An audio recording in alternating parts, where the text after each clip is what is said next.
Mr. President, members of the opposition and Western politicians say that you are the main obstacle for peace in Syria. Would you be ready to step down as president if this could bring peace to your country and stop the bloodshed?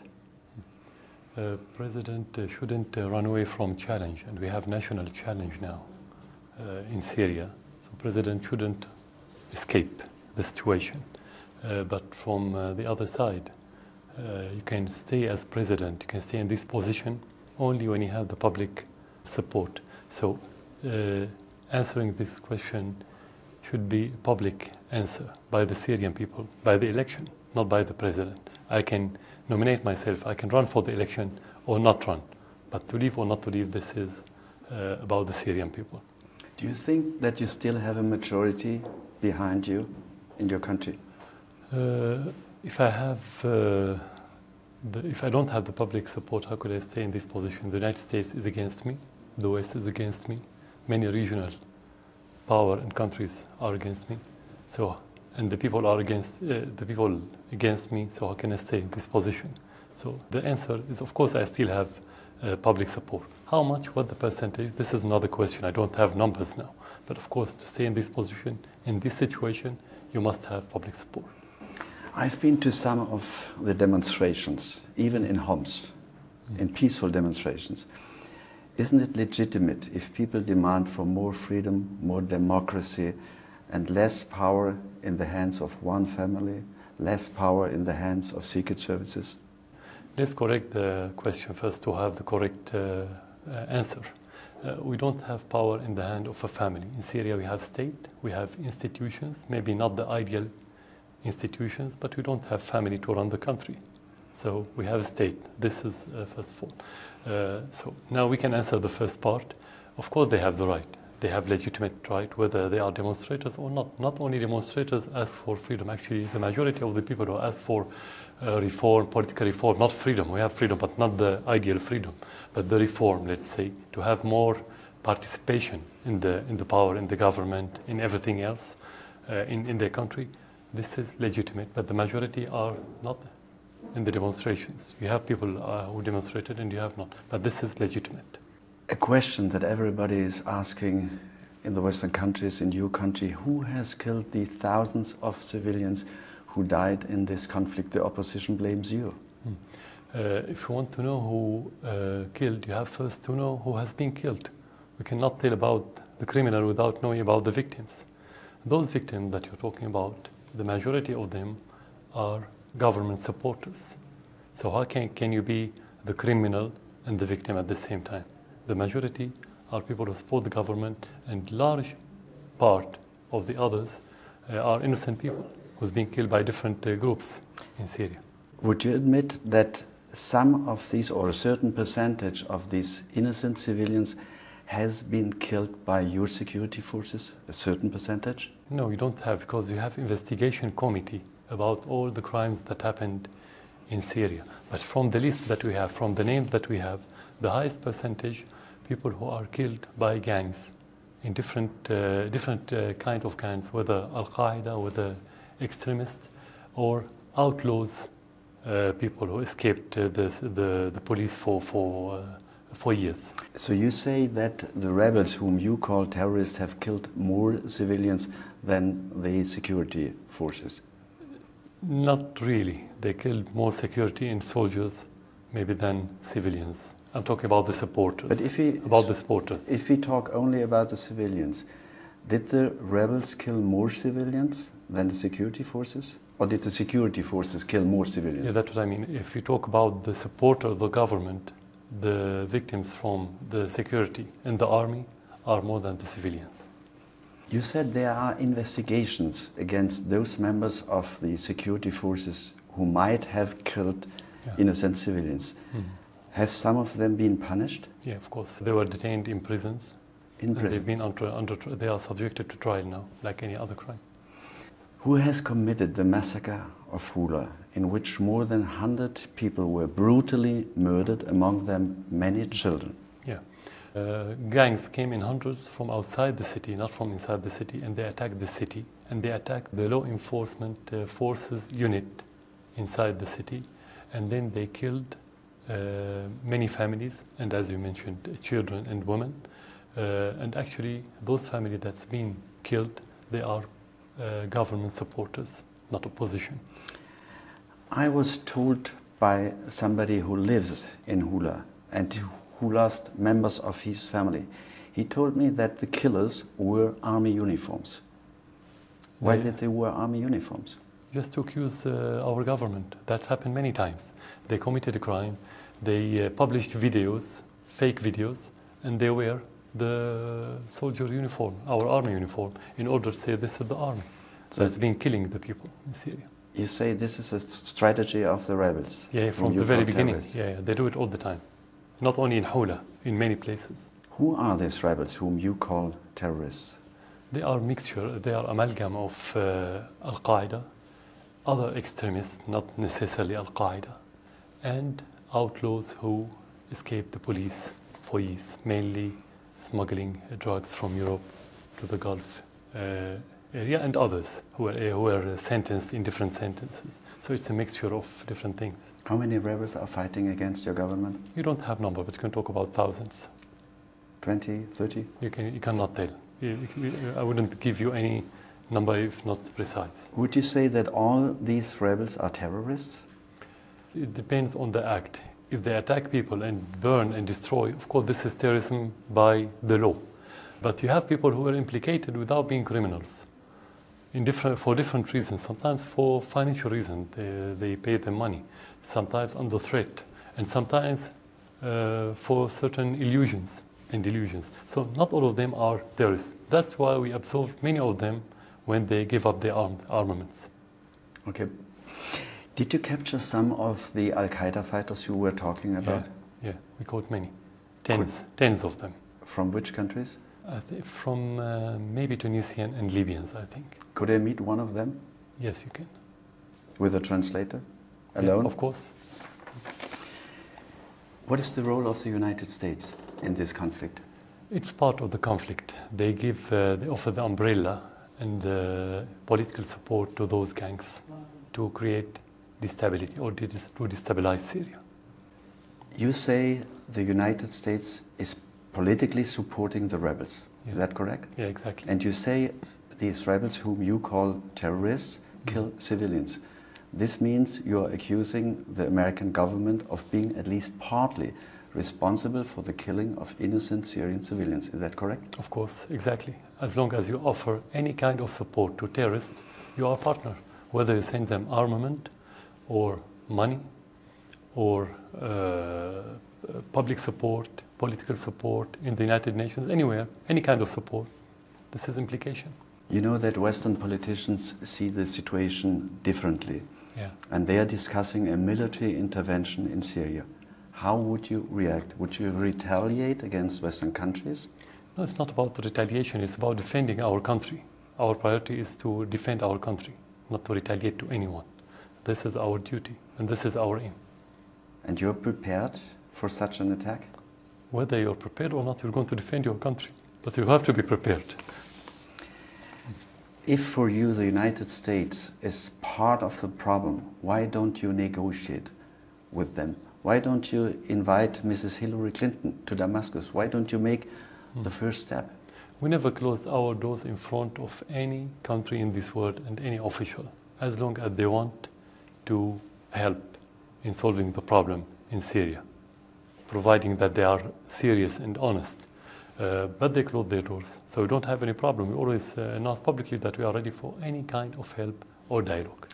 You would be ready for a dialogue with Mrs. Hillary Clinton? You would be ready to walk with her through the streets of Damascus, to show her the hospitals, to show her the situation in the city? As I said, we don't close the door in front of everyone, including the Americans or any other one. It's not particularly Mrs. Clinton or any other American official. Of course, we don't have problem.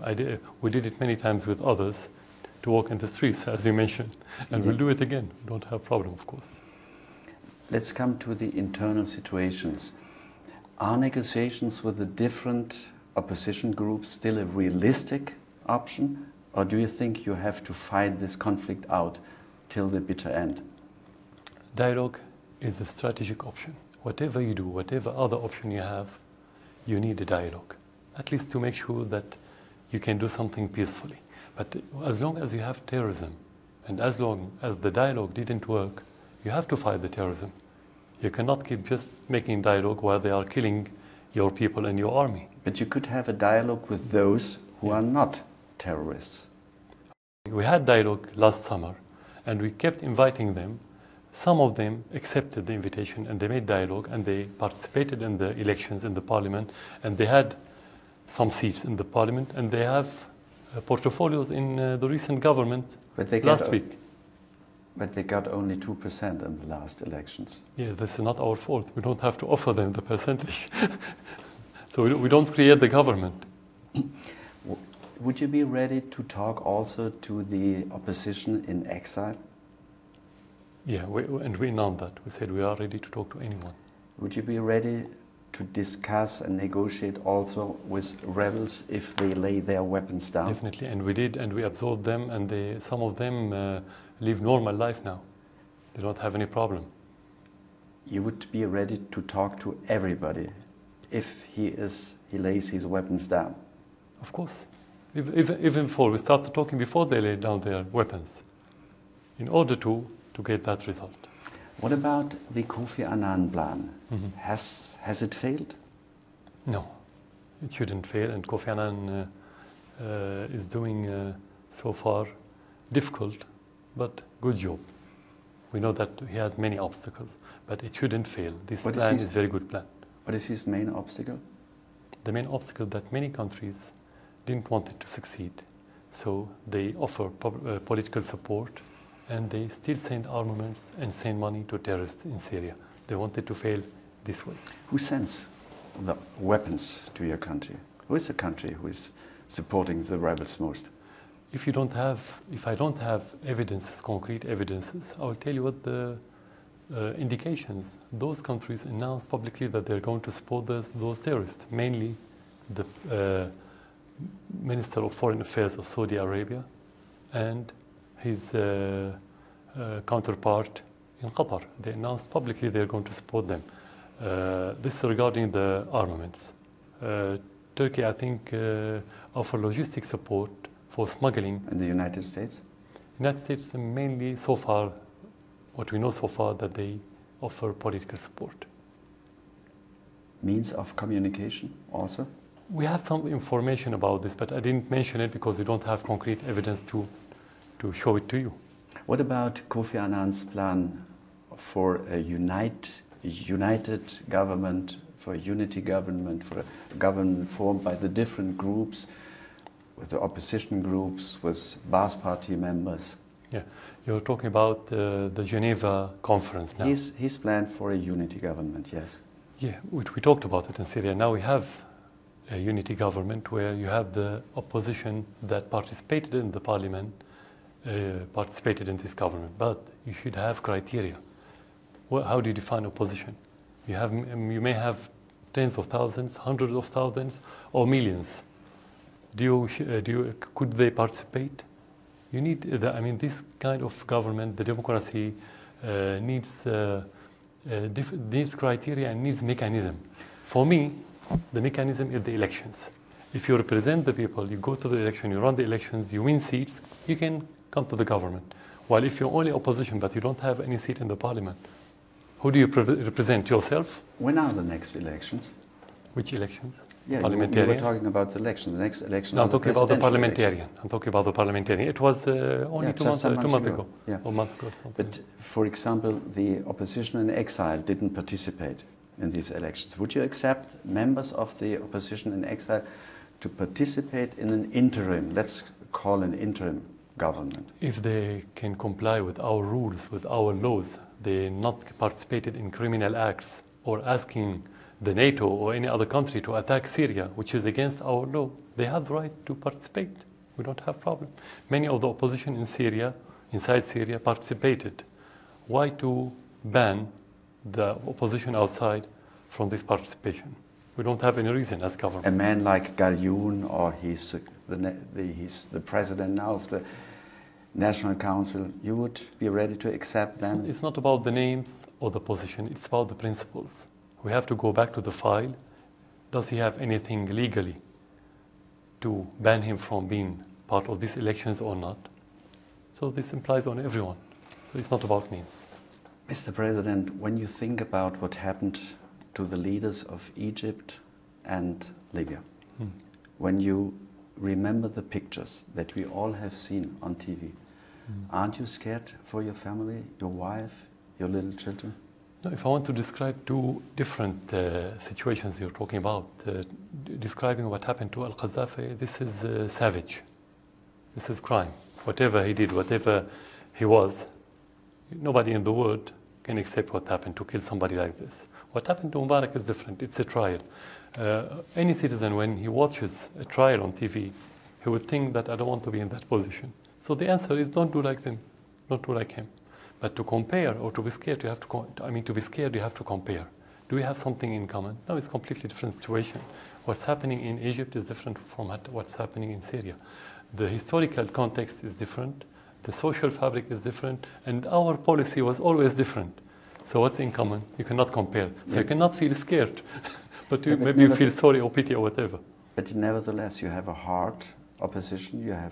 You have hard fighting rebels, and you know what these rebels want to do. So my question, I repeat it: aren't you scared for your family? The most important thing is that when you do things that should be in compliance with your convictions, this is where you can feel relaxed. You don't scare, because the people can disagree with you, but at least trust you that you are doing something for the interest of your country. When you defend your country, why to be scared?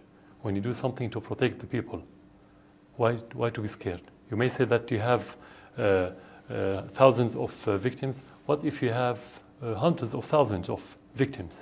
So that's what's supposed to be in Syria. But in the end, what is your solution for this conflict in this country? And I ask again my question, do you fear or do you think you have to fight this conflict out till the bitter end? I repeat it. We have two axes of the solution. The first one, you have to fight terrorism. There is no question about fighting terrorists. Nowhere in the world. What would you do if somebody killed civilians, kill innocent people, kill children, and kill your soldier, and kill the soldiers, and kill the police, and kill anyone? You have to fight with him if he's not ready for dialogue, and that's what we've been seeing so far. The other axe is to make dialogue with different components, political components, and at the same time to have reform, to participate everyone, and the people will decide who should be our representative, or the people's representative, through the ballot box. Couldn't these reforms come a little bit faster? It's subjective things. You think it's faster, I think it's slower. But at the end, the principle is that you do as fast as you can without paying a heavy price or without having a lot of side effects. So as fast as possible, and that's not related to me or to the government or to the state, that's related to the objective circumstances in Syria. Mr. President, our time is running out. Where would you like to see your country in 2 years? What is your vision for Syria? I would like to see it in every year in prosperity. Prosperity means better economy, better in every aspect, culturally and whatever, but that needs security. Without security, you cannot dream about prosperity. That's how I see it. Mr. President, thank you very much for this interview. Thanks for you. Good luck for your country, and especially peace, freedom, and democracy. Thank you very much. Thank you.